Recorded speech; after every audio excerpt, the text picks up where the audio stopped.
Setelah wafatnya Rasulullah Sallallahu Alaihi Wasallam, dunia menyaksikan lahirnya generasi penerus. Mereka bukanlah para sahabat, tapi mereka berjalan di jejak yang sama.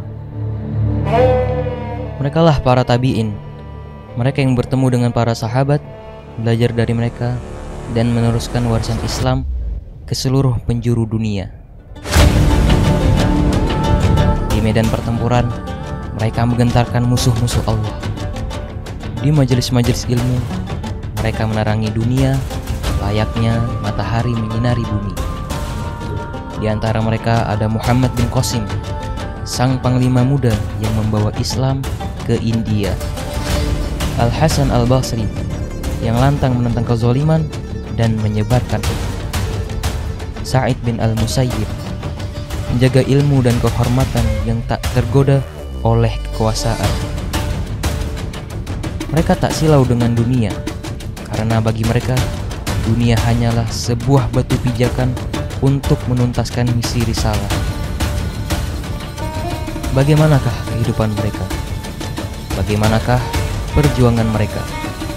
Dan apa yang bisa kita warisi dari mereka? Sebuah perjalanan menuju jejak emas para tabi'in, generasi penerus yang tak terlupakan.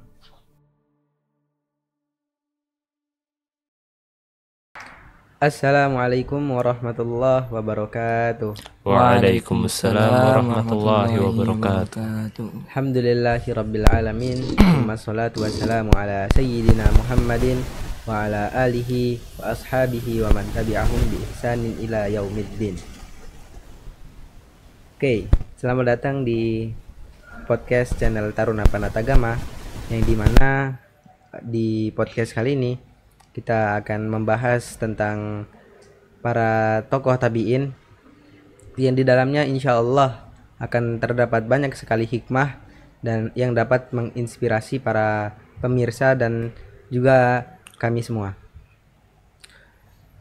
Dan insya Allah di sini adalah podcast episode yang terakhir di tahun ini, Ramadan tahun ini, yaitu Ramadan tahun 1446 Hijriah.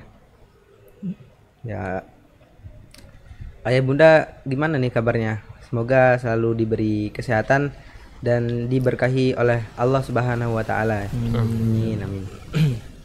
Di sini tentunya saya nggak sendiri ya. Saya di sini ditemani dua teman saya, yang beliau berdua ini kembar ya? Enggak kembar. Saudara, cuma saudara. Enggak kayak Upin Ipin. Upin Ipin saudara kembar. Kalau ini Beda berapa cuman menit? baru saudara. Beda 5 menit kayaknya, Mas. Kalau Upin Ipin. Kalau setahun. beda 1 menit.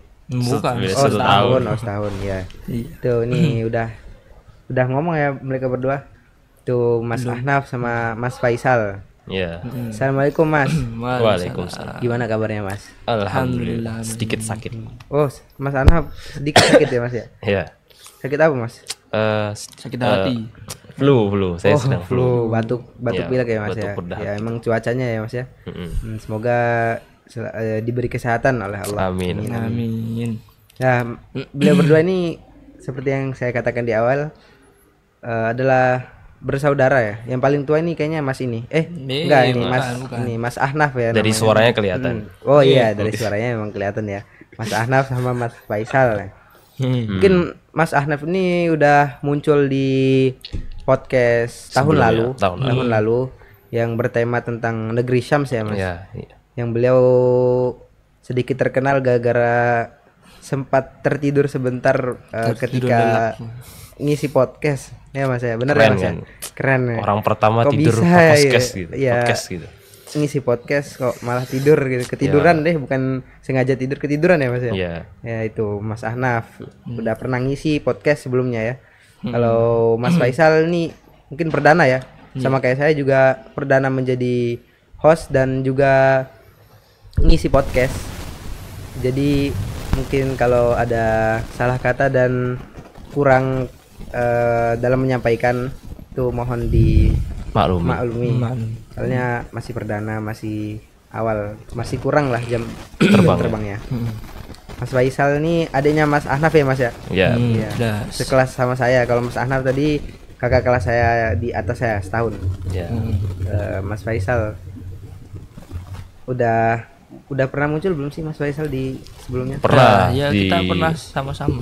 Ya, Maksudnya maksud saya tuh di podcast sebelumnya belum enggak, pernah kalau ya? itu belum. Mungkin tapi kalau di channelnya channel pernah. lain udah pernah ya. Di Video-video salah lain satunya gitu. Tasmi, terus Munakosha. Udah Tasmi berapa kali Mas di channel Taruna Pantai Agama? Ya baru 2. Baru 2. Berarti Dan persyaratannya aslinya- 3. Iya, aslinya berarti Mas Faisal nih nggak bisa masuk sini ya Mas ya? Kan syaratnya kan harus mentasmikan 3 juz secara live ya Mas ya? Iya. Tapi nggak apa-apa ya Mas ya? Alhamdulillah Bersyukurlah, diampuni alhamdulillah. gitu.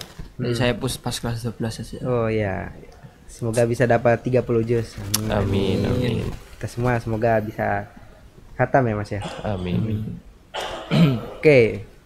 Sebelum itu mungkin kita perkenalan dulu ya Mas ya. Perkenalan bukan kita kan udah kenal nih kita bertiga. Perkenalan kepada penonton yang Mas Ahnaf kan udah sebelumnya udah pernah ikut podcast, mungkin udah lupa, barangkali udah lupa karena nggak pernah muncul lagi setelah itu ya Mas ya. Belum pernah belum pernah muncul lagi, terus Cuma muncul. namanya aja yang muncul gitu. Soalnya Mas Ahnaf ini salah satu anggota tim multimedia ya, yang mengurus kamera, mengurus sound ini, mengurus mikrofonnya ya Mas ya.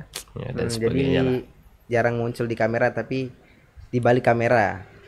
Ya. Moga Mas Ahnaf tolong Dari bisa dari saya berarti. ya, dari yang paling tua lah ya. Ya. Ya, bismillahirrahmanirrahim. Perkenalkan, nama saya Muhammad Raffi Ahnaf, biasa dipanggil Ahnaf. Cuman ini ya saya tekankan kembali Ahnaf, AHNAF. Kenapa saya tekankan kembali? Karena kebanyakan orang tuh dalam penyebutannya sering salah gitu. Entah itu pas kita lagi dai atau sebagainya. Bahkan pas dai waktu itu anak-anak TPA tuh bukan manggil ya? Mas Ahnaf tapi Ucup ya? Mas Ucup malahan. Saking asingnya dengan kata Ahnaf. Bahkan ya Ahnaf itu kayak orang-orang kesusahan gitu. Ada yang pernah Tapi kayak nyebut gampang aja kan Mas ya, ya. kita karena gampang aja sering juga. Dan biasa juga. Nah, kan banyak tuh ada yang bilang Asnaf, Afaf, terus Afaf ada, Afaf tuh ada dan sebagainya lah. Tuh wah, ya saya ingatkan lah ya, nama saya tuh Ahnaf gitu. Walaupun sebenarnya mungkin pas SD saya dipanggilnya Raffi, cuman dah terbiasa Ahnaf lah kan selama SMP itu sering disebutnya Ahnaf. Kebetulan juga di angkatan saya juga ada yang namanya Raffi gitu. Dulu pas Jadi SMP saya ya? ngalah gitu jadinya Ahnaf gitu. Asal Jogja, lebih tepatnya aslinya di Jogja. Sewon. Ya kalau soal tempatnya yuk berdua sama lah. Iya pasti Kakak kan adik bersaudara. Masa beda rumah. Iya. Yo. Siapa tahu Mas, siapa tahu. Enggak. Tidak. Terus berarti sekarang saya 17 tahun. Mendekati 18. Udah Bentar punya lagi. KTP berarti? Harusnya udah, tapi sayangnya belum buat saya. Oh, belum buat. Kapan mau buat nih? Ya nanti pas pulang. Mas Faisal nih nanya-nanya. Iya Diem lah. aja dong Mas. Nah, seperti itu. Lalu saya yaitu tadi kelas 11 ya. Kakak kelasnya berarti kakak kelas adik saya. Jelas lah. Kemudian ini kan beda kan berarti udahlah adik kelas, adik kandung lagi gitu. Kan kalau Mas Rehannya adik kelas tok gitu kan. Seperti itu. Kalau hobi Mas, hobi. Hobi Sedikit itu hobi lah. dulu sempet baca. Mm. Cuman karena setelah ini ya, setelah naik Naik kelas kelas. gitu makin banyak agenda yang buat saya jadi Sibuk ya? susah ngatur waktu gitu. Jadi, Sibuk ya. Paling sibuk. Mas sibuk ya Mas Ahnaf. Ya. apa ngatur waktunya masih agak kesusahan gitu. Jadi pelan-pelan, jadi kadang masih suka baca paling sehari cuma 10 halaman. Ya, nah, pelan-pelan balikin hobi. Iya, iya. Seperti itu. Oke, kasih ya Mas Ahnaf ya. Dan nih Mas Faisal nih yang belum pernah muncul di podcast sebelum-sebelumnya. Iya. Jadi belum pada kenal sama Mas Faisal. Coba Mas perkenalan diri dulu Mas. Ya, Perkenalkan dirinya. perkenalkan nama saya Muhammad Faisal Fakhrudin. Saya di sini dipanggil Faisal. Ya asal sama ya. Iya, pasti dong kan kakak beradik. Terus apa lagi? Apalagi kelas. Oh kelas. Kelas. Ya, sama kelas 10 ini. Seangkatan kita berarti Mas. Iyalah.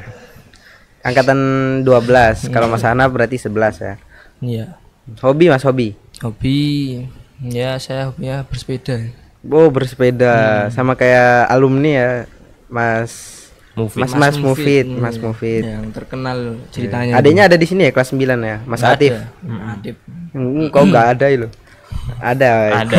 Mas Atif loh. Mas Atif, Mas Sampai lupa ya. Grogi Mas Faisal nih. Santai Oke, aja. makasih ya Sal ya. Iya iya iya.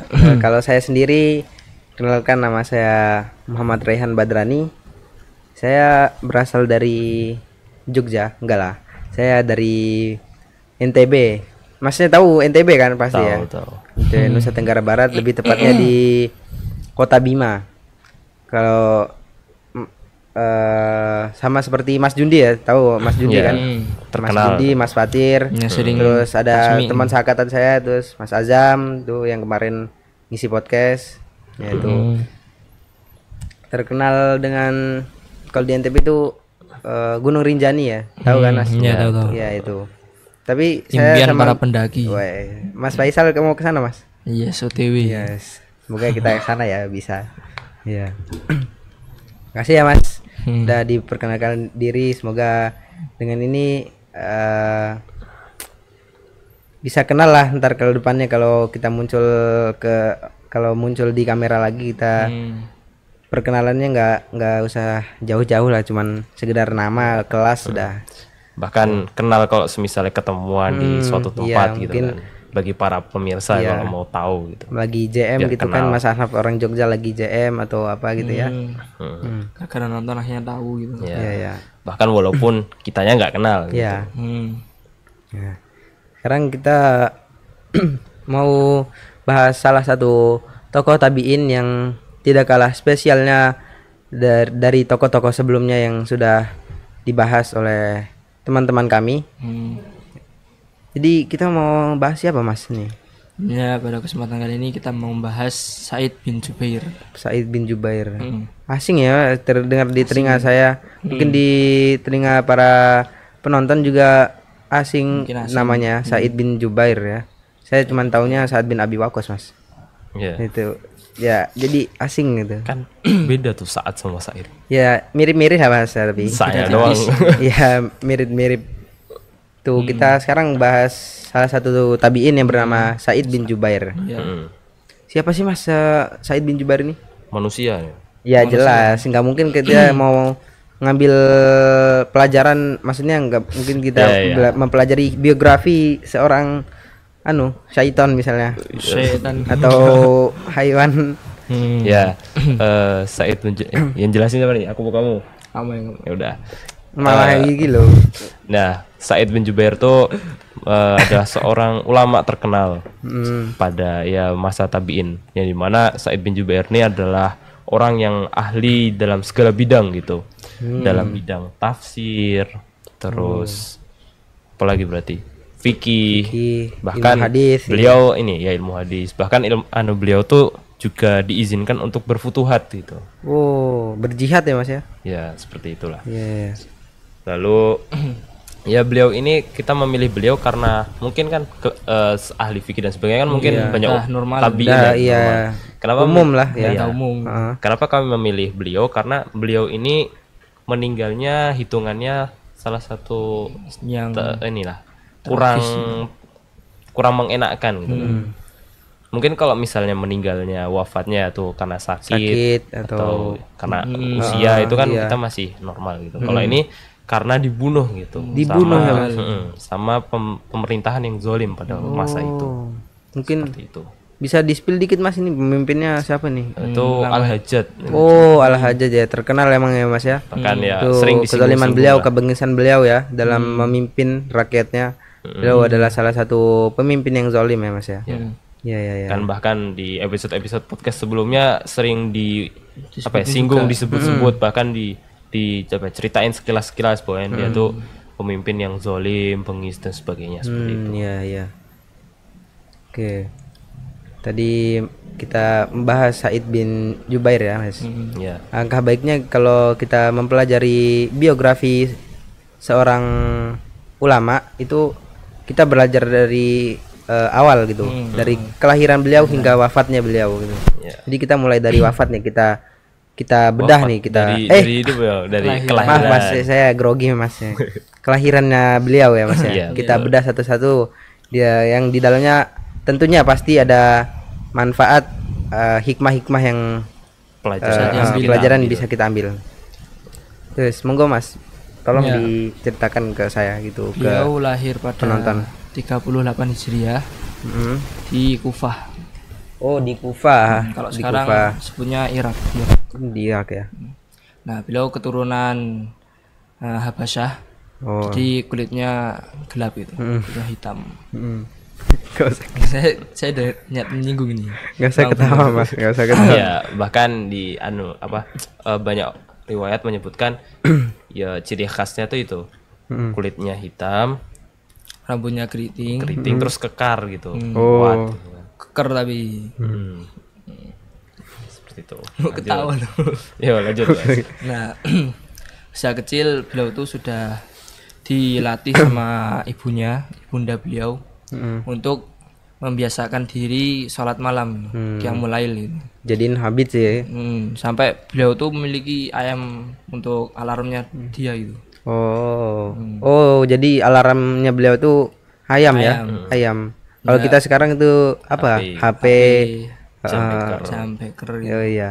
Jam beker. Beliau kan ayam gitu. Beliau ayam. Nah, sampai Alarm suatu zaman dulu ketika ya. tuh beliau pernah bangunnya tuh kebablasan itu, bangun Kebablasan. sampai subuh gitu. Oh, subuh. Jadi nggak Enggak bisa- kelewatan ya anu qiyamul lailnya. Mulainya gara-gara ayamnya tuh nggak bersuara. Iya. Terus beliau kan agak jengkel sama ayamnya. Mhm. Terus didoain, Didoain ya Mas ya. didoain. Semoga kamu tidak bersuara lagi. Kamu ya dia ngomongnya. Semoga ayam Semoga ini inilah, semoga Allah tidak menghilangkan suaranya. Iya ya. biar nggak bersuara lagi. Akhirnya dia bener hilang Mas. Beneran hilang. Setelah doa itu beneran hilang sana. Berarti- Dia bisu gitu. Langsung diijabah sama Allah ya. Langsung dikabulkan doanya itu. Langsung ibaratnya langsung dicabut lah pita suaranya sama Allah. Si ayamnya. Nah, terus ibunya langsung menegurnya gitu. Tegur. Ditegur, jangan pernah doain keburukan gitu. Iya sih. Ya, jangan pernah mendoakan keburukan ya, diingetin sama ibunda beliau ya. Tuh, kita juga sebagai sesama muslim tuh hendaknya kalau ada orang yang misalnya bermaksiat gitu ya, melakukan kesalahan tuh diingatkan, atau misalnya anu dah zolim kepada kita gitu. Tuh kita jangan doakan yang buruk-buruk gitu. Meskipun Misalnya boleh, cuman ya boleh tindakan yang tapi dibaikan lebih doa baik yang lah kita doain yang baik-baik, semoga bertaubat gitu. Jangan malah mugo tabrak truk. Jangan gitu ya Mas ya. Kan kecuali orang-orang Iya, orang-orang Zionis Israel tuh itu memang harus doain memang harus doain yang begitu. biar binasa ya. kecuali ya inilah yang komunitas atau orang-orang yang emang perlu didoakan gitu kan. Di beliau dari kecil emang sudah dilatih sama ibunda beliau ya untuk Iya. senantiasa bertakwa kepada Allah.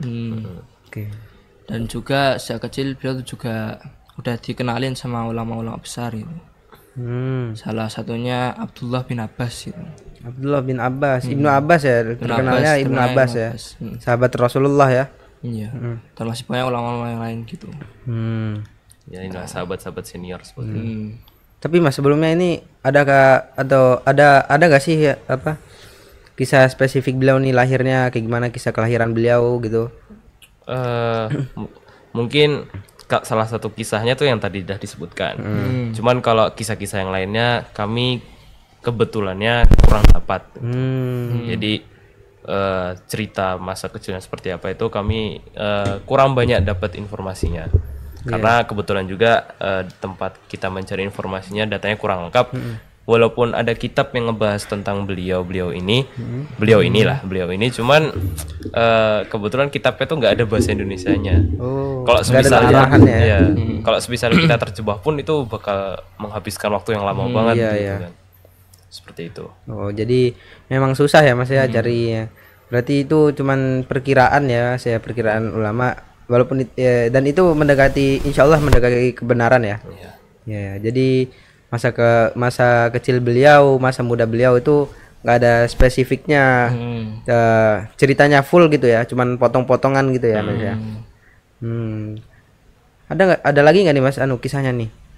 Siapa tahu ada lagi biar hikmahnya tambah banyak yang kita dapat Mas. Kebetulan yang kita temuin cuma itu juga. Oh ya. Yang mungkin cerita-cerita yang banyak tuh pas jadi ini muridnya Ibnu Abbas ini Oh, pas beliau menuntut ilmu. Iya. Perjalanan beliau menuntut ilmu.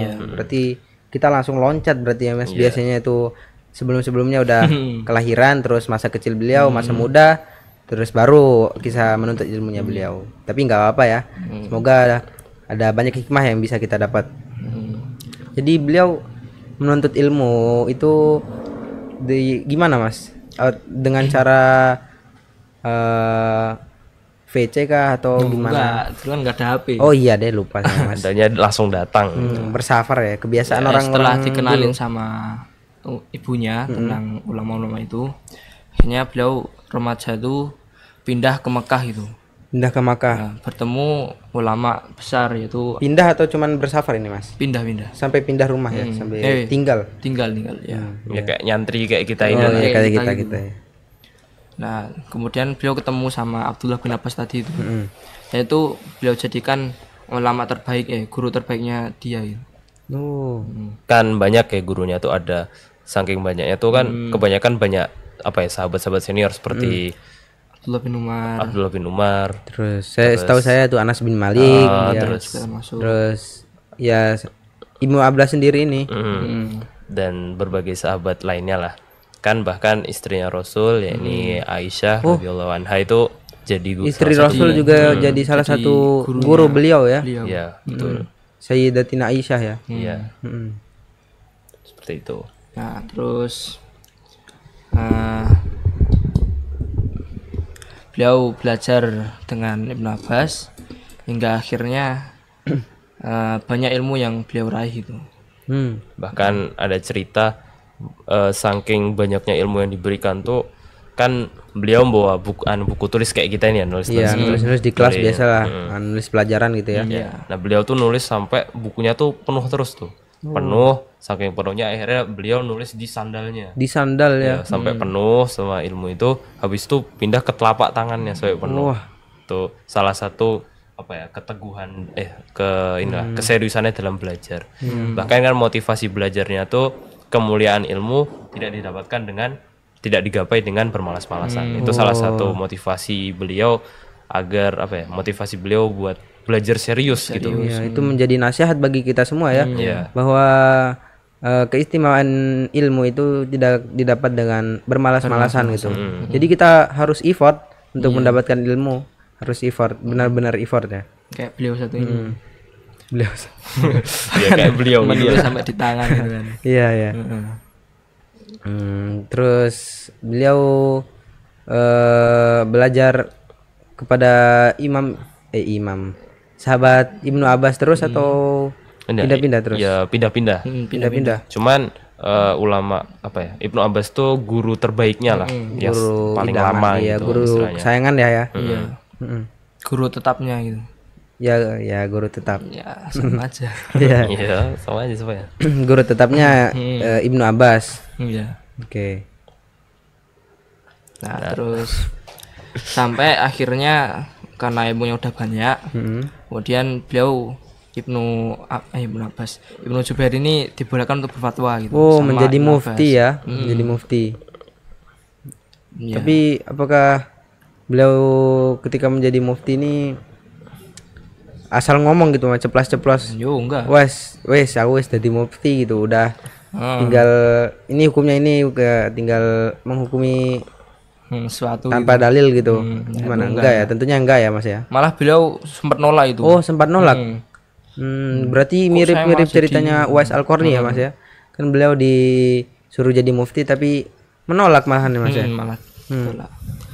Sampai akhirnya Ibnu Abbas tuh menyuruh untuk berfatwa gitu. Nah, teksnya itu saya nggak tahu persis. Cuman intinya Santai aja Mas.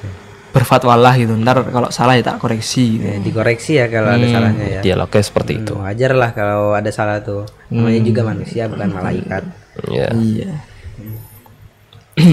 Terus ketika beliau menjadi mufti, orang yang menyampaikan fatwa itu, beliau masih menetap di situ berarti Mas. Bentar doang sih di situ. Ini sama Berarti bersafar lagi habis itu. disuruh balik ke kampung halaman. Disuruh pulang. Disuruh pulang. Disuruh Diusir kok. bukan diusir. Oh, Di- iya iya. Disuruh ngajar ke Ya kan udah Tempat punya lahirnya. ilmu gitu ya, disuruh ngajar di sana biar generasi-generasi baru itu biar Muncul lah, menjadi kemunculan. fakih fiddin ya. generasi-generasi yang Iya. sepertinya itu Berarti pulangnya ke Kufah ya? ya kembali kampung halaman Kampung halaman ya. seperti itu.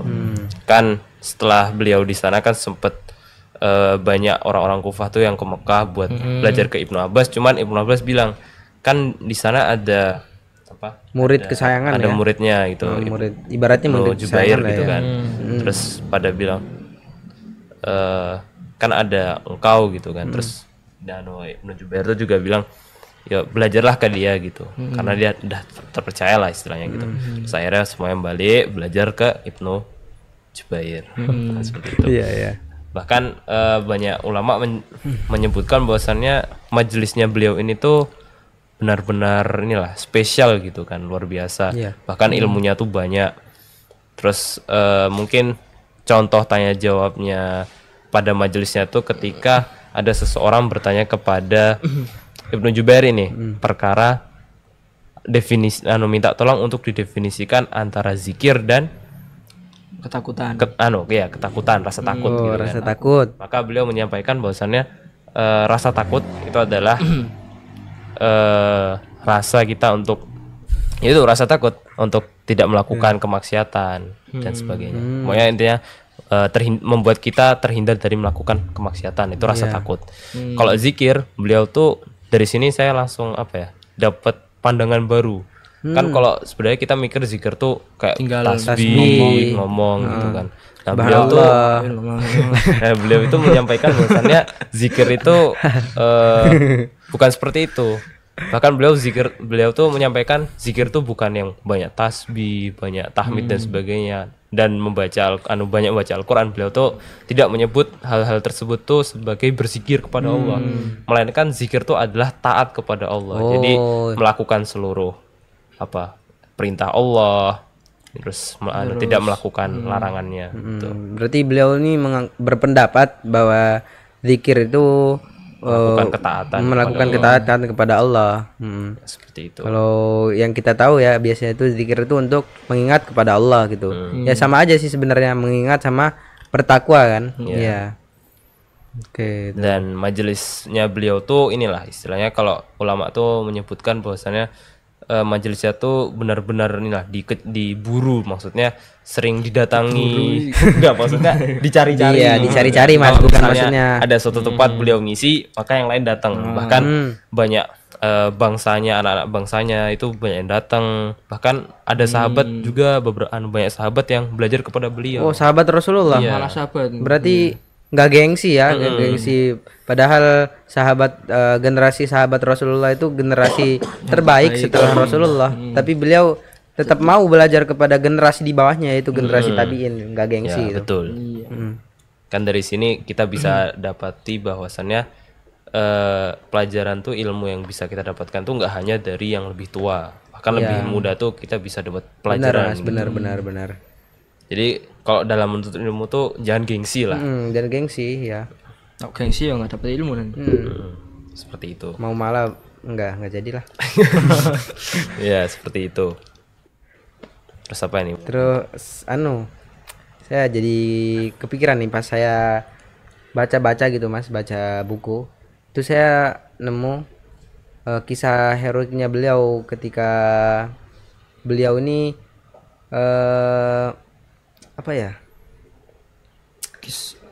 berperang seperti Mas Ana bilang tadi berfutuhat ya, melawan Al-Hajjaj bin bin bapaknya. Saya kurang tahu nama ayahnya soalnya. Namanya itu Al-Hajjaj bin Yusuf. Oh, bin Yusuf. Iya. Bapaknya Yusuf lah.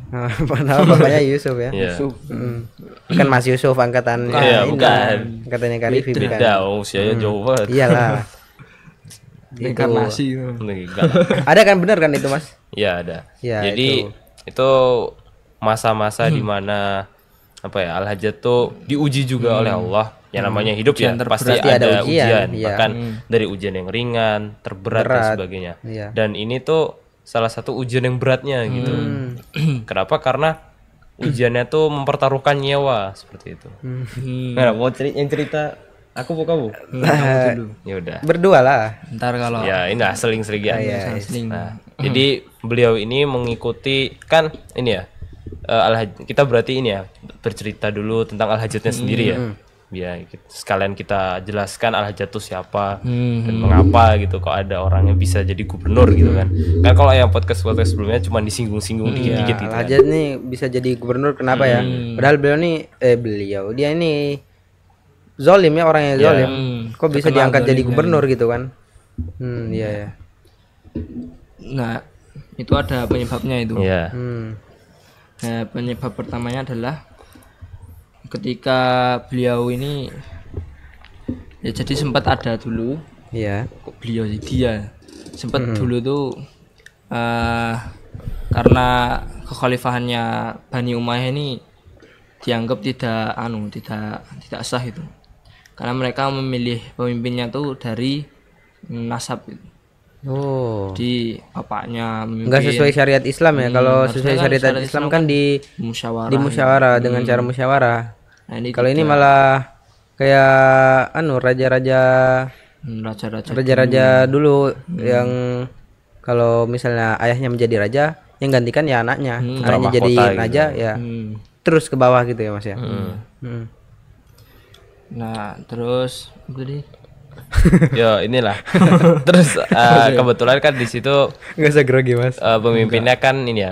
Kekhalifahan itu pada masa itu adalah kekhalifahan Umayyah kan.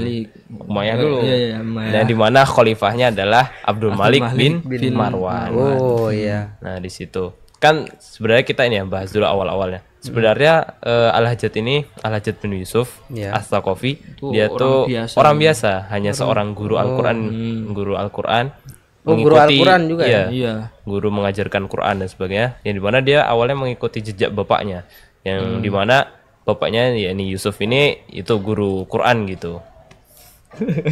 Lalu ya setelah itu kan kebetulan dia punya retorika yang bagus. Terus dia lebih tertarik kepada politik dan kemiliteran. Jadi dia lebih Akhirnya ya udah dia masuk ke pasukan gitu, ikut perang dan sebagainya. Tertarik gitu ya. sampai akhirnya diakui sama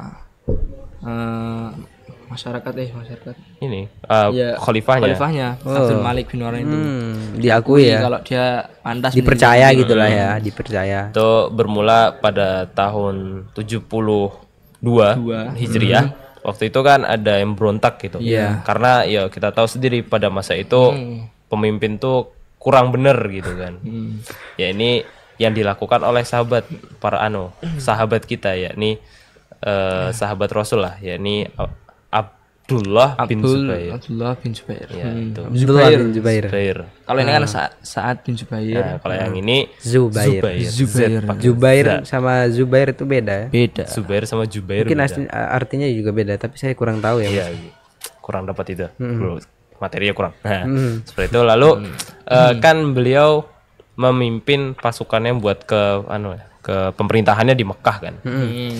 Lalu di Mekah terus ngerasa bahwasannya kekhalifahannya lebih sah daripada punya si Umayyah ini.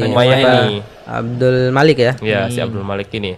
Lalu Abdul Malik ini mengutus untuk ini memberantas pemberontakan ini. Yang diutus tuh Al-Hajjat. Ya, pemberontakan di sini dalam tanda kutip melawan kezaliman. Bukan mau mengambil kekuasaan ya, bukan haus karena kekuasaan, karena ingin menghentikan kezaliman. Ya. Nah, di situ juga beliau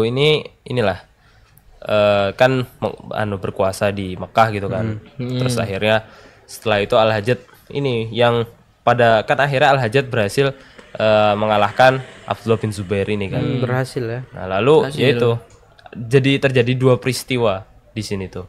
Yang pertama peristiwanya pada peristiwa ini menyebabkan Abdul Malik semakin percaya gitu, semakin wah ini orang luar biasa ini, bisa dipercaya ya. Keren ya. Banyak prestasinya, naik daun dan sebagainya. Terus yang kedua pada peristiwa ini menyebabkan umat Muslim tuh semakin benci Al-Hajjat sendiri dan Bani Umayyah gitu. Kenapa? Karena kan pemerintahannya di Mekah ya, Iya. berarti di tanah suci gitu kan. Iya. Di tanah suci. Dan kenapa dibenci umat tuh karena pas lagi lagi Berarti dikepung tuh mereka ya. nyerang tanah iya. suci. Nyerah tanah suci Kan kita. nggak boleh kan Mas ya Iya. berperang di Haramain.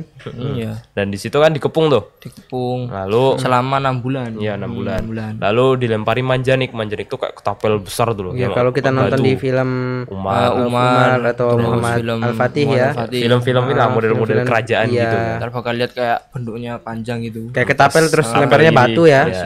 Yang lemparnya batu. Toel itu. Nah, itu Iya kan. Kena Ka'bah juga berarti Mas. Iya, sampai rumah-rumahnya hancur. ya banyak inilah kerusakan terjadi gitu. Kan Ka'bahnya nggak hancur, cuman rusak gitu. Ya rusak retak-retak gitulah Mas ya. Iya. Nah, Nah, setelah itu akhirnya selesai. Terus kurang lebih banyak prestasi yang didapatkan. Lalu 3 tahun setelahnya yakni pada 75 ya berarti ya. 75 Hijriah Abdul Malik tuh ini percaya bahwasannya ke gubernur jadi bukan menjaga sih, menjadi gubernur di Irak gitu. Jadi diangkat diberi jadi gubernur amanah ya? gitu Iya, kan. iya. Jadi gubernur di sana. Dan di mana di gubernur di Irak sendiri kan terkenal dengan banyak pemberontakan. Terus kestabilannya tidak stabil lah. Enggak stabil ya Seperti itu. Nah, akhirnya diberilah kekuasaan. kekuasaan untuk jadi gubernur di Irak. Dan terkenal kekuasaannya itu akan kebengisannya beliau dia terus kezalimannya dia itu terkenal sampai sekarang. Iya, sampai sekarang. Itu memang saking zalimnya beliau, saking terkenal kezalimannya beliau, terkenal jadinya.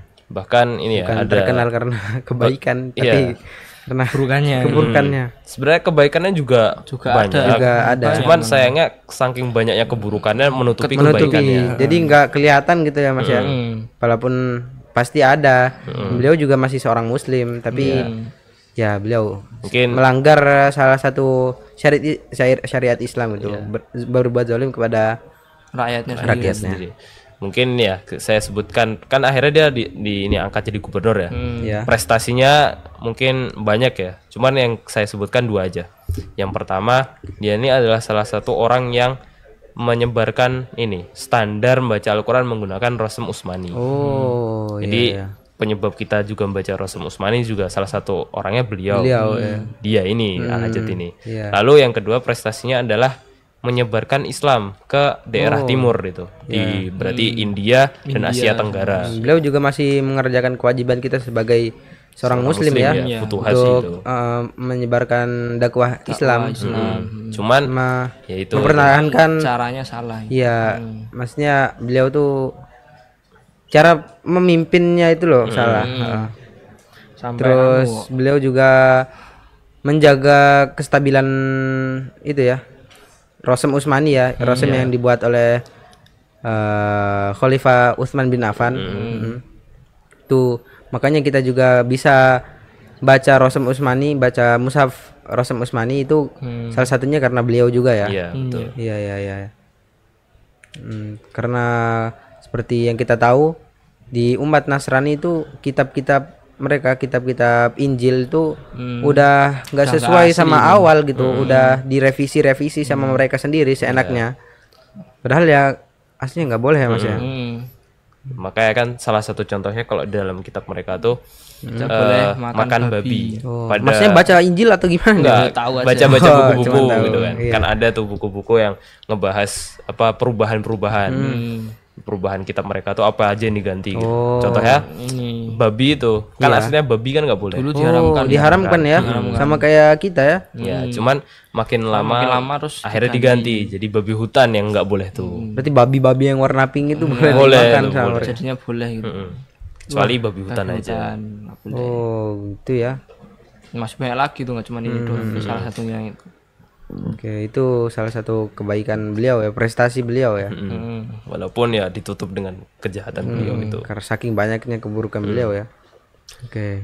Terus ya itulah pokoknya mungkin banyak banyak masyarakat banyak orang yang tunduk kepada beliau, tapi tunduknya tuh tuh karena terpaksa gitu, takut Iya. dan ya ini ngeri sama soalnya segala orang yang ya segala golongan yang dimana Setiap dia orang ya. tidak apa ya, sependapat atau mengkritik Bani Umayyah itu langsung dipenggal, langsung Oh, dihukum langsung mati. dibunuh. Mm-mm. Padahal ya Enggak segan-segan. kritik itu bisa kita jadi introspeksi diri ya. Untuk evaluasi. Evaluasi lah. Nah, ini enggak. Berarti malah, kita salahnya di sini, jadi kita harus lebih baik gitu ya. Ini malah dibunuh ya. Iya. Intinya dikritik dikit bunuh. Kritik titik pateni. Ya, siksa seperti itu. pateni. Ya, monggo Mas Faisal buat melanjutkan. Kan tadi dah ini ya sejarah Al-Hajjaj ya. Iya. Jadi kita lanjut ke topik awalnya yaitu apa ujian hidup terberatnya si Ibnu Jubair ini. Beliau cerita. Beliau ini Ceritakan. Ibnu Jubair ini Mm-mm. dia salah satu yang ikut memberontak gitu. Berontak dalam tanda kutip tadi ya. Nah, jadi dulu tuh pernah ada di daerah Sijistan. Tuh daerah situ tuh ada raja namanya Radbil. Radbil. Ya, Radbil. Nah, itu tuh melanggar perjanjian sesama muslim melanggar perjanjian kaum Kepada kaum muslimin. Berarti beliau si raja ini seorang kafir ya? Iya, Iya, bayar melanggar. jizyah berarti ya tunduk. Oh iya iya iya. Nah, terus Berarti mungkin perjanjian ini nggak mau bayar jizyah ya barangkali ya. Wallahu alam. Kurang nggak dapat ceritanya iya. gitu. nah, akhirnya sama khalifahnya Abdul Malik bin Marwan mengutus Al-Hajjaj ini untuk mengutus Al-Hajjaj ini untuk mendatangi pasukan ke mereka gitu. Diserang gitu lah. Iya. Terus Al-Hajjaj ini juga mengutus lagi ke panglimanya gitu. Jadi saling utus-utus gitu. Oh berarti Khalifah utus Al-Hajjaj, Hajjaj ada utusannya lagi berarti. Ya, panglimanya. Siapa nama panglimanya Mas? Namanya tuh Abdurrahman bin Al-As'ad. Oh Abdurrahman bin Al-Asad ya. Nah, itu juga salah satu panglima yang bagus itu di masa itu. Nah, akhirnya dia memimpin pasukannya menuju Sijistan itu. Nah, terus kemudian berperang, kemudian kemenangan sedikit demi sedikit mereka raih gitu. Sampai akhirnya kan mereka ya pastinya capek lah. Iya pastilah apalagi kalau misalnya di kotanya si raja itu terdapat tembok gitu kan pasti Capek. dilakukan pengepungan. Pasti capek itu terus bisa izin. berbulan-bulan bukan cuma sehari 2 hari. Nah, terus izin ke Al-Hajjaj. Iya. Pak izin Izin ngono lah. istirahat ya. Izin untuk istirahat bentar gitu. Capek tapi juga pas ya. izin, nah ternyata Al-Hajjaj tuh melarangnya gitu. Dilarang malah dilarang. Malah dicela juga sampai Wah, dicela juga sampai dicela. Iya.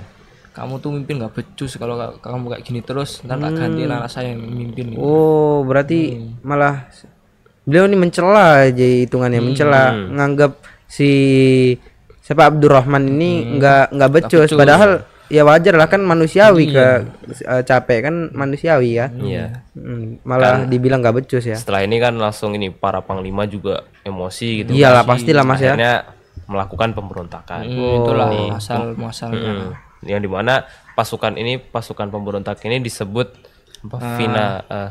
Fitnatul Al-Qura. Fitnatul Qurra. Julukannya. Jadi pasukan Peristiwa ini namanya Fitnatul Qurra. Al-Qura. Oh iya. Terus Kalau akhirnya nggak salah artinya itu fitnah kepada guru-guru Al-Quran. Nah, akhirnya mereka semua bersepakat itu para panglima untuk menyerang Al-Hajjaj. Akhirnya mereka balik arah yang aslinya mau naklukin Sistan, nggak jadi, hanya balik puter nyerang Al-Hajjaj. Nah, di situ banyak ulama yang ikut memberontak gitu, ikut Abdurrahman bin Al-Asad. Bahkan si Ibnu Jubair juga ikut di sini. Panglima yang lainnya juga tuh membaiat dia itu, malah dijadiin khalifah itu. Dibaiat itu. Bagi Umayyah ini pemberontakan ya, tapi bagi kita ini pembelaan ya, pembebasan ya dari kezaliman, pemimpin yang zalim. Iya. Nah, terus mereka menyerang Al-Hajjaj. Nah, sampai akhirnya tuh Al-Hajjaj tuh mau kalah gitu, Udah mau kalah ya. udah mau kalah itu, udah bentar lagi mau kalah. Al-Hajjaj ngirim bantuan, minta bantuan akhirnya ke sang khalifah ngirim Malik bin Marwan itu. Kalau aja nggak dikirimin itu pasti kalah ya dia. Dan juga setelah kalau memang misalnya Al-Hajjaj kalah, itu mereka bakal langsung ngarah ke Iya pasti itu Mas. Abdul Jadi Malik bin Marwan. Abdul Malik juga khawatir kan akan kekuasaannya karena dia juga emang pemimpin yang nggak benar. Salah satu ciri-ciri pemimpin idaman itu dia tuh nggak mengidamkan apa namanya kekuasaan. Dia benar-benar malah menganggap kekuasaan itu adalah bencana. Kayak Umar bin Khattab kan, kalau kita tahu kan beliau kan seorang yang tegas kan, beliau malah menolak ketika dibaiat untuk menjadi khalifah. Malah dianggap Karena sebagai bencana. memang berat Mas ya. Menjadi pemimpin itu harus adil kepada rakyatnya dan lain-lain ya. Harus menjalankan syariat Islam, harus mendirikan ya amar ma'ruf nahi munkar dan sebagainya lah. Ya, masih banyak lagi yang berat. Nah, terus akhirnya bala bantuan pun datang. Nah, yang tadinya Al-Hajjaj mau kalah, nggak jadi malah menang gitu. Ya karena dapat bantuan ya. Abdurrahman bin Al-Asad nih ketangkep gitu. Dan langsung dipenggal, eksekusi. Tapi ini ya, perangnya itu sebenarnya udah cukup lama. Tarungnya itu cukup lama peperangan ini, selama 3 tahun. 3 ini. tahun. Oh 3 tahun, saya kira 3 bulan tadi Mas. Oh, enggak, 3 tahun ya.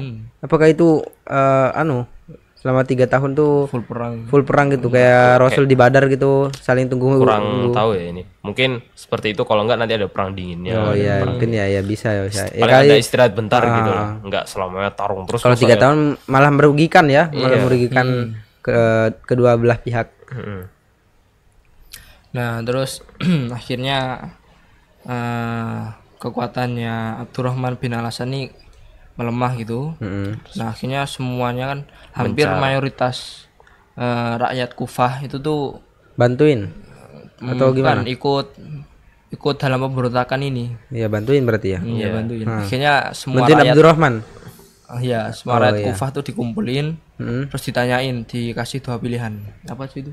Ini mengakui kufur atau Islam, mengaku Islam. Maksudnya di gimana sini ya? tuh kalau kufur tuh berarti melanggar baiat. Kalau Islam ngerasa bahwasannya apa yang dilakuin benar, maksudnya tuh itu. Iya. Kan banyak orang yang terpaksa milih berkata kufur. Iya. Terus ada juga dibunuh. terus ada yang tetap kekeh berkata Islam. Dia tuh bener. Yang ulama tuh yang tetap kekeh gitu. Oh iya. Bahkan si Said ini si Ibnu Pasrah Jubair udah ya? juga, Iya, udah pasrah itu. Said bin Jubair. Insyaallah syahid itu mereka pikirnya. Nah, akhirnya dari situ banyak kan yang juga tetap kekeh dengan Muslim.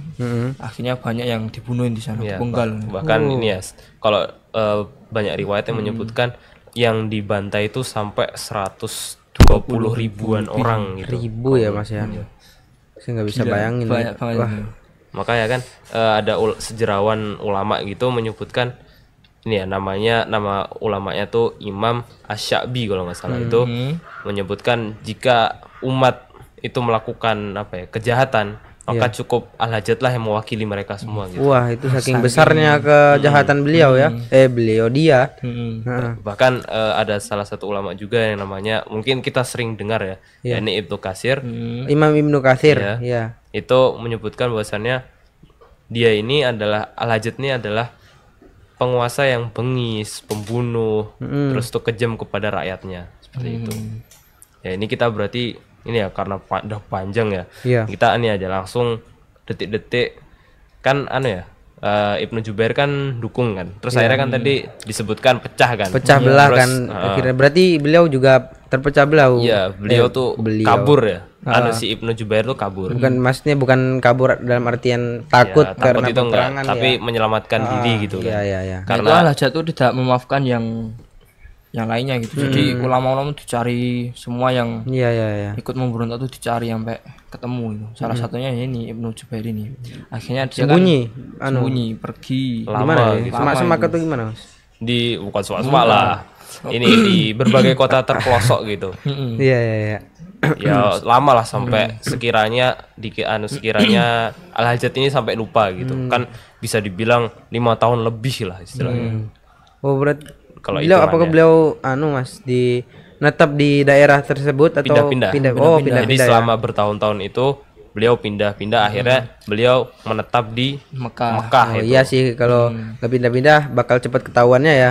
Walaupun dalam hitungan waktu juga pasti bakal ketahuan. Beliau juga pasti tahu itu ya Mas ya. Dan akhirnya menetap di Makkah itu. Nah, terus akhirnya beliau tuh ketahuan itu sama gubernur di gubernurnya Mekah. Mekah. Ya di mana kebetulan juga gubernur di Mekah ini pengikutnya Al-Hajjaj juga gitu. Iya. Nah, jadi pas lagi tawaf di Mekah di Ka'bah. Lagi berhaji atau berumrah ya Mas nggak ya. tahu kalau itu. Kalau malam antara dua itu ya. Kayaknya umroh harusnya. Nah, beliau tuh bersama muridnya gitu. Sampai akhirnya muridnya berkata, apa kita nggak lebih baik sembunyi aja gitu. Terus Sa'id bin Jubair tuh berkata, dah kita pasrah aja gitu. Pasrah pokoknya ya. Tawakal 'ala Allah. Masya Allah Mas Ini Faisal. beneran kejadian akhirnya beliau ini ketangkep gitu Tangkap. sama gubernur itu. Nah, terus Akhirnya beliau dibawa ke Kufah, kembali ke Irak lagi, bertemu berhadapan sama Al-Hajjaj itu. Oh, tapi ini ya, sebelum dibawa ke Irak itu Iya. kan anaknya Ibnu Jubair tuh nahan gitu kan, sambil nangis gitu, jangan jangan dibawa gitu kan. Dibawa. Tapi Ibnu Jubair bilang gini, katakan kepada ibumu, Iya. tempat kita bertemu di surga insyaallah. Wah, Masya Allah. Seperti itu. Terus akhirnya dibawa ke Irak gitu untuk berhadapan dengan Al-Hajjaj ini. Al-Hajjaj langsung. Iya. Dan di sini apa ya, momen paling istimewanya lah, paling luar biasanya. Mengapa? Karena beliau tuh kan awalnya pasti diinterogasi kan. Iya. Awal-awal tuh ketika beliau datang, Al-Hajjaj ini menyebutnya inilah orang celaka. Aku lupa sebutannya, saya tuh lupa sebutannya, nyebutnya apa gitu. Pokoknya disebutnya orang celaka. Intinya maknanya orang celaka ya. Dari nama beliau tersebut kan Mas. Kalau nggak salah itu. Nyebutnya orang celaka, tapi beliau balas, ibuku telah memberikan nama yang bagus kan, Sa'id bin Jubair. Kok malah dibilangin Disebut gitu ya. yang jelek gitu kan. Terus Kurang akhirnya- ajar banget. Terus akhirnya ditanya, bagaimana pendapatmu tentang Nabi Muhammad? Terus beliau menjawab, beliau tuh Nabiullah, utusan Allah, terus dan sebagainya. Terus ditanya tentang 4 khulafaur rasyidin. Terus akhirnya beliau ditanya, apa pendapatmu tentangku? Ini tentang Al-Hajjaj. Tentang gitu. Al-Hajjaj itu ya. Terus beliau menjawab, engkau lebih tahu tentangmu sendiri. Terus beliau, ya udahlah Mbak, berusaha kekeh, gimana, siapa namanya, terus apa dan sebagainya. Terus akhirnya disebutkan engkau tuh adalah penguasa yang bengis, kejam dan sebagainya. Nggak takut ya. Ya, nggak takut gitu. Udah pasrah intinya. Udah pasrah. Udah ngomong langsung ke ke orangnya. Langsung orang zolim, orang bengis, keji. Ya, terus akhirnya beliau tuh kan mau disuruh dipenggal kan sama Al-Hajjaj ini. Lalu pas mau dipenggal tuh beliau menghadap kiblat kan. Lalu beliau membaca surat Al-An'am ayat, kalau nggak salah surat Al-An'am Surat Al-An'am ya, ayat pokok iku 50-an kalau nggak salah. Di situ intinya ayat tersebut menyebutkan bahwasannya aku menghadap kepada Allah, pokoknya menghadap kepada Allah. Terus Al-Hajjaj jengkel, terus ini digeser lah biar nggak menghadap kiblat. Terus beliau baca potongan surat, yakni surat Al-Baqarah ayat 115 yang intinya wajah Allah tuh di mana saja gitu kan. Iya. Situ. Terus akhirnya pindah karena jengkel lagi, terus disungkurkan ke bawah ke tanah gitu mukanya beliau. Terus beliau baca surat lagi, dilupa saya. Pokoknya di surat tersebut, pada ayat tersebut disebutkan Allah menciptakan kamu dari tanah, dan pokoknya intinya bakal dikembalikan ke tanah lagi gitu kan. Iya. Seperti itu. Lalu akhirnya sebelum Al-Gojo datang, beliau berdoa, ya Allah, jangan berikanlah kesempatan kepada Al-Hajjaj setelahnya. Berarti jangan berikan kesempatan Al-Hajjaj ini untuk membunuh ulama setelah membunuh banyak orang gitu. Ibnu Jubair. Ya, terus akhirnya dipenggal. Nah, setelah ini kan Al-Hajjaj terus akhirnya berkuasa selama 20 tahun tuh. Selama 20 tahun. Nah, di sini akhirnya Al-Hajjaj pun meninggal gitu. Setelah Setelah membunuh Ibnu Jubair. Innalillahi wa inna ilaihi raji'un. Ya, terus akhirnya Al-Hajjaj pun ikut tewas juga. Tewasnya pun mengenaskan sekali. Mampus ya. Banyak ini riwayat menyebutkan bahwasannya beliau pencernaan dapat penyakit pencernaan yang parah. Gangguan mental, jadi gila. Jadi gila Mati gitu. edan ya Mas ya. Kan disebutkan bahwasannya beliau dia ini si Al-Hajjaj ini tuh sering didatangi beliau yakni Ibnu Jubair ini dihantui. Ya. Bahkan saking sering saking stresnya itu sampai sering ngigau gitu, kayak ngomong-ngomong sendiri, kayak menyesal banget gitu kan. Berarti stres ya itu ya, udah gangguan jiwa. Terus udah akhirnya mampus ya, ya. akhirnya Mati tewas ya. mengenaskan gitu kan. Terus akhirnya inilah seluruh umat muslim tuh bersyukur gitu kayak alhamdulillah mati juga gitu istilahnya. Iya Terus benar. akhirnya pada berdoa akhirnya seluruh umat banyak yang berdoa mudah-mudahan pada ada pemimpin yang seperti pada Nabi. kesempatan berikutnya mudah-mudahan nggak ada pemimpin lagi yang seperti Al-Hajjaj ini. Semoga kita juga bisa diperlakukan dengan baik, dan kita sebagai rakyat juga ya seperti itu. Mas-masnya ya tahu ya Mas ya. Nggak perlu saya sebutin. Insyaallah pada tahu lah. Ya, mudah-mudahan Banyak manfaat ya Mas ya yang kita dapat dari kisah-kisah kisah-kisah yang para tabi'in yang kita bahas pada Ramadan tahun ini. Itu kisah para tabi'in, dan semoga yang tahun-tahun lalu juga ada manfaat dan masih melekat di hati-hati kita. Dan jangan lupa diamalkan ya Mas, bukan cuma dipendam di diri kita, tapi juga diamalkan, disebarkan gitu, diajarkan gitu. Tapi sebelum kita akhiri, saya mau menyampaikan suatu pesan ya Mas ke kita semua, ke saya sendiri juga. Itu ketika Sa'id bin Jubair ini menuntut ilmu, motivasi beliau menuntut ilmu, karena kita sebagai penuntut ilmu ya, penuntut ilmu juga. Ya penuntut ilmu juga, yaitu yang tadi Mas Anaf sampaikan, keistimewaan menuntut ilmu itu tidak akan didapatkan dengan bermalas-malasan. Jadi kita harus effort untuk mendapatkan ilmu Mas. Iya. Tuh mungkin itu yang paling yang paling melekat pesan-pesannya. Walaupun yang lain pasti ada itu Mas. Mungkin Mas Ahnaf sama Mas Faisal ada pesan gitu. Ya, wakili aja. Ya mungkin siapa nih? Mas Faisal atau Mas Ahnaf? Atau mau saya siap cip-cup? Siap cip-cup Bang Cup, Mas Ahnaf aja. Ya udah, saya wakili aja ya biar cepat juga kan. Iya. Kayaknya bentar lagi buka juga nih. Nah, itu pesan saya, jadi sekalian mewakili adik saya. Ya. Pesan saya ini sama adik saya, ulang lagi. Nah, itu belajarlah belajarlah dari masa lalu gitu. Kita evaluasi apa yang telah lampau. Jadi misalnya kita dulu tuh orangnya jelek, nakal. Maka kedepannya jadilah orang baik. Harus gitu. lebih baik. Hari gitu sebelumnya harus lebih baik daripada hari yang esok. Iya benar. Iya benar. Hari yang ini, hari sekarang, hari ini harus lebih baik daripada hari kemarin. Hari lalu. Iya benar, hari lalu. Hari kemarin. Terus hari esok harus lebih baik daripada hari yang ini. Dan gunakan sejarah masa lalu, sejarah Islam zaman masa lalu ataupun sejarah-sejarah lainnya tuh untuk sebagai contoh kita. Karena yang namanya sejarah itu selalu berulang, benar-benar berulang gitu.